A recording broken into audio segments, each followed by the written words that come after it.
go. Hello everyone, this is Across the Board with Jeff Grant here at SBRforum.com. Friday night NBA action. We're going to be covering 3 games from the association. Definitely check them out at SBRvideo.com. First one we're going to look at is the Toronto Raptors hosting the Indiana Pacers at the Air Canada Center north of the border. Pacers sitting as 2-point road favorites, while the total is anywhere between 186 and 187. Check any further odds movement by going to SBRodds.com. When you look at the Pacers, they had their 5-game win streak snapped. Last time out, they dropped a 99-91 decision to the Los Angeles Clippers as 1.5-point home favorites last night. Of course, when you're handicapping that particular affair and looking at the box score, you'll notice that center Roy Hibbert did not participate in that game. He is serving a 1-game suspension from an altercation that happened on Tuesday against the Golden State Warriors. They are a much better defensive team with him in the lineup, obviously. Not many 7-footers in the league that play with the type of intensity that Hibbert does on the defensive end. 12-16 on the road this year, the Pacers.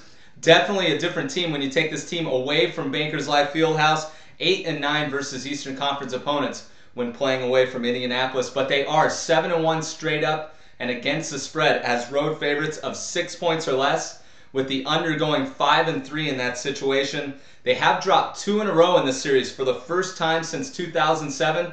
And really the thing that I circled and kind of kept me away from betting the side in this game, all 3 meetings this year between these 2 Eastern Conference foes have been determined by a last-second shot. So I'm not exactly interested in laying points of 2 points or taking 2 points with that type of trend in this series this year. 1.5-point road favorites the Pacers were the first time these teams met. That was the season opener for both at the same facility. Ended up being a 90-88 victory for the Pacers, that one going under the total of 190.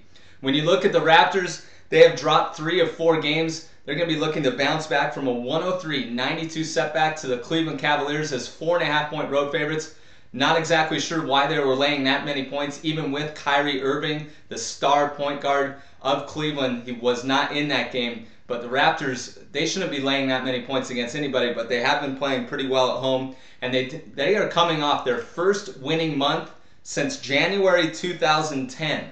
They went 7-5 in the month of February. Of course, we're in the first day of March here. 5 of those wins coming against teams versus winning records, and they really did it on the defensive end. They ranked 5th in the NBA in the month of February, allowing 93.5 points per game, and they're going to be facing the team that finished 2nd in that particular category by allowing 88.2 points during the month of February. And of course, the Indiana Pacers lead the Eastern Conference in scoring defense.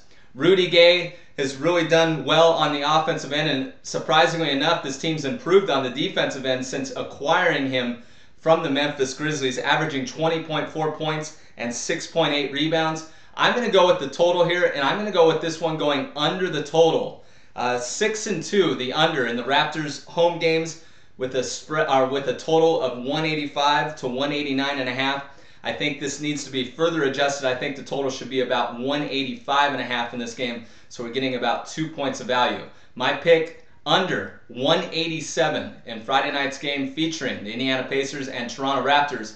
For any further information on this game or any other on an action-packed NBA board, make sure you follow me on Twitter at Jeff Grant Sports. This has been another edition of Across the Board with Jeff Grant here at SBRforum.com.